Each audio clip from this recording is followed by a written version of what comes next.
What do you do if you're suddenly diagnosed with stage 4 colon cancer? You're scared, you get all these different opinions thrown at you, you're in a state of confusion. Today, I want to give you some relief on that. I'm not going to get into statistics. I want to get into strategies. And one of the biggest questions that people ask their doctors when they have cancer is, what do I eat? And the answer is usually, it doesn't really matter. And that is so far from the truth, because you can either feed cancer or you can stress cancer or starve cancer. Cancer itself is very sick. It's living on the edge. And so what we want to do is we want a strategy that leverages everything you do to overcome that. So we'll talk about nutrition, we'll talk about foods. I also want to talk about prolonged fasting, because some people can't do that. They have too much weight loss. So then what do? I have a solution for that. You really need to know also the 4 main causes of colon cancer and what's unique about colon cancer. So I'm going to cover that as well. One thing about cancer and other chronic diseases is it does not happen overnight. It takes decades to develop. And so if you don't have cancer and you're watching this video, make mental notes on what I'm going to say, because this is going to be very important to avoid cancer. Let's talk about what's unique about cancer. Number 1, cancer is heterogeneous. What does that mean? That means that cancer is not one disease. There's many different types of cancer which relate to different genetic weaknesses, to using different fuels, to affecting the immune system differently. That is why you cannot use one single diet for all cancers. But I'm going to show you what you should be using. I already mentioned this right here. Cancer is very, very sick. It's living on the edge. But we want to know its weaknesses. And one really big weakness is this right here. They're metabolically inflexible. What do I mean by that? It means they have a very difficult time going from one fuel to a different fuel source. So going from glucose to ketones or fat, they have a difficult time doing that. The great majority of the population is not metabolically flexible. In fact, with my own body and my own health, I was not very metabolically flexible. I had to correct that. So we will cover that as well. We want to stress it out and keep pressure on that cancer so it has no resources, so it can't keep growing and taking over. As soon as the cancer finally adapts to a certain diet, we switch it over to a different diet. The other thing that's unique about cancer is that the origin of cancer comes from damaged mitochondria.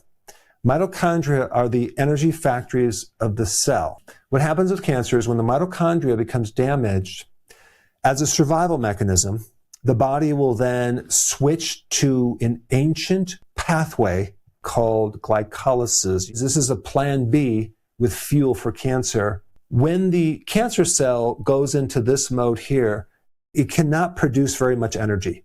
So what does it do? It starts going crazy and starts growing really fast to hog a lot of your energy and steal your resources. That's what happens with cancer. But to compensate, they're hogging a lot of glucose. This is why in a PET scan, they're scanning areas of the body where there's this high level of glucose. That's usually where the cancer cell is. So the goal is not necessarily to starve the cancer, okay? And I'm going to tell you why. It's to stress the cancer, okay? Stress it out to the point where it can't keep growing, it starts shriveling up, and then it dies off. This is why we're going to rotate the diets, and also I highly recommend you do many things at once to deal with this cancer, not just one single thing. Whether you decide to do chemo, radiation, or not, I'm not here to tell you what to do. I'm just giving you additional data, because with cancer, it's desperate and it will do all sorts of things to overcome the barriers. Even when you get chemo or radiation therapy, you'll usually kill the majority of cancer, but the cancer cells that don't die become stronger and they can come back. And now the chemo doesn't work anymore. So now let's cover, where does cancer actually come from? Number 1, chronic insulin resistance. This is why a diabetic, for example, is more at risk for cancer than other types of conditions, because of this insulin resistance, where the body can't really absorb insulin. So the pancreas makes more initially, and it starts making more and more. So all this extra insulin acts like a growth factor. It can make things grow, like tumors. When you have insulin resistance, this is where you get metabolic inflexibility. And also on the flip side, if you want to correct metabolic inflexibility, you have to correct insulin resistance. This is why going on a low-carb ketogenic diet is so important. Number 2, chronic inflammation. Cancer travels or migrates into areas of inflammation. Inflammation is a state where you don't have much oxygen. Let's take a smoker, for example, right? If someone's a chronic smoker, they're going to create a lack of oxygen in their lungs because of all the damage in the scar tissue. Number 3, chronic microbiome disruption. If someone has a history of damage in the microbiome from junk foods, antibiotics, they're going to be more susceptible to getting cancer because the microbes really protect you against cancer in many different ways, which I'm going to cover a little bit of that in this presentation as well in a bit. And then we have number 4, chronic toxicity. Now this could be alcohol, it could be smoking, pesticides, insecticides, herbicides, fungicides. It could be many different things that are toxic, but it's the chronic exposure to toxicity. So of course, the more you combine these, the more you're going to get cancer. Now, what's interesting is all of these things here are the root causes of mitochondrial damage. Now, some people say, well, what if I'm genetically susceptible? Yeah, you might be, but it also takes environmental things to push it over the edge. Just because you have a genetic weakness does not mean you're going to get cancer. I want to just talk a little bit about the colon for a second. Colon cells, okay? Because colon cells are very unique in that they will get their fuel from something called butyrate.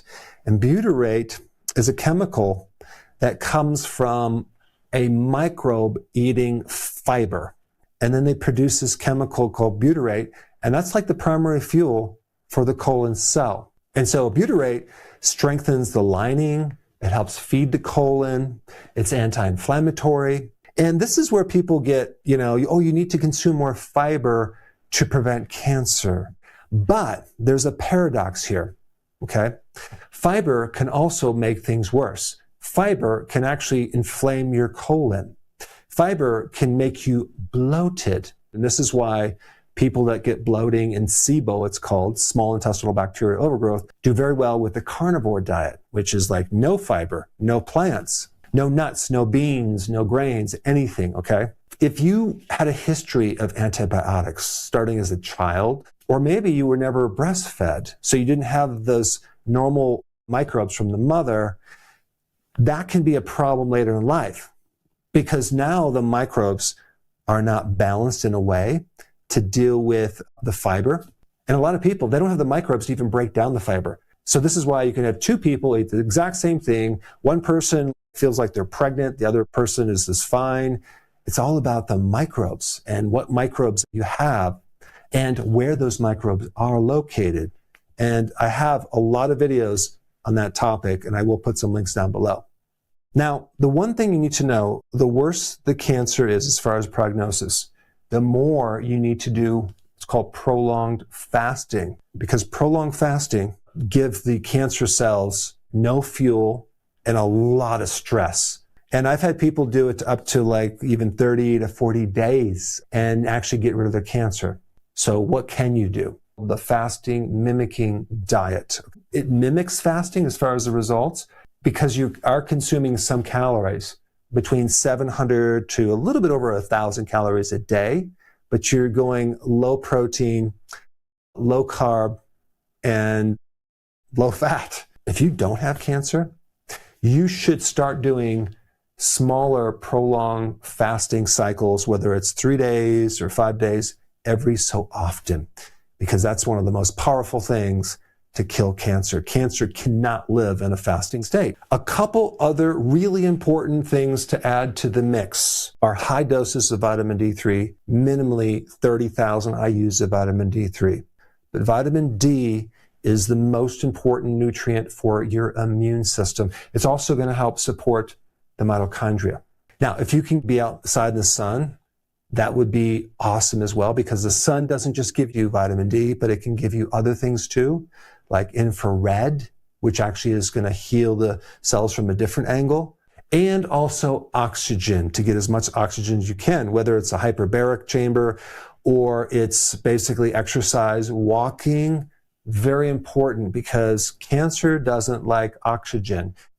Okay, so now let's talk about this rotating diet. And just so you know, everything that I say, I'm going to detail in a download for you. So you'll have that all in writing, so you don't have to write any of this down. For your first meal, it might be vegetable soup with a good amount of salt in there. And then you might add some olive oil or avocado oil. Cold pressed, very important. Your second meal might be steamed zucchini, spinach, with a small portion of olives or an avocado. And that's pretty much what you can eat. Now you'll have electrolytes and supplements, but it's not a lot of food, but it's something. And the reason why you're going low fat is in an advanced state of cancer, it's not just glucose that cancer can survive on. It can also survive on fats and ketones. It'll use those as well. So this first diet is basically just kind of really restricting the resources and the available foods for that cancer to live on. But it's only 3 to 5 days. But you're not going to do fish, meat, or eggs. You're not going to do cheese. And you're definitely not going to do grains or sugar. After 3 to 5 days, you're going to go into phase 2. And phase 2 is between 7 and 14 days. This is pretty much going to support your colon, and it's going to be moderate protein, moderate fat. One fat that you can have is the omega-3 fats from fish oil, like especially cod oil. You can do that. And then you're going to control your carbohydrates. All the foods that I'm going to recommend have various things that actually help reduce cancer. They have polyphenols, different things in them. So all these ingredients will help support the reduction of cancer in different ways. Now, phase 3 is for 3 to 5 days, okay? A little bit shorter, but now we're going to actually increase the protein. We'll keep the fat moderate. Now, why don't we go high in the fat? Because anytime you have advanced stage, any type of cancer, that's when the cancer can start living off of ketones. Not ketones from your own fat. It's 2 different types of ketones, so I'm not going to get into specific of that, but you don't have to worry about the ketones from fasting.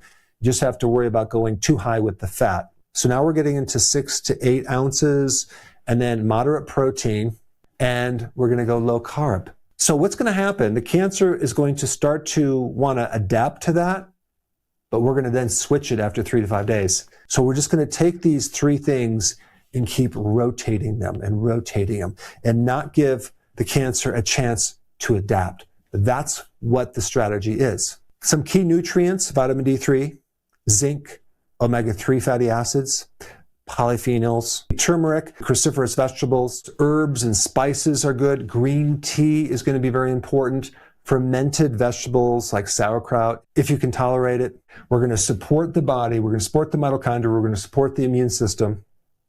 We're going to support your muscle. We're going to fix fermentation. And of course, I need to give you a disclaimer, check with your doctor before implementing any of this. But I think most doctors will look at this and think, wow, this makes common sense. I don't see anything that would interfere with whatever treatment they're giving you. I have a free download that I want to give to you. This free download is my daily routine in a checklist. This is a routine that I use every day to feel like I'm 18 years old, even though I'm 60 years old, and I want to give it to you for free. And so there's a little link down below. Click it and definitely download that. Now, for those of you that have cancer or don't have cancer, the $1,000,000 question is, how do you fix this right here, which is probably one of the most common things that people have that create the most problems: chronic insulin resistance. And for that information, it's right in this video right here. Watch this right now. Check it out.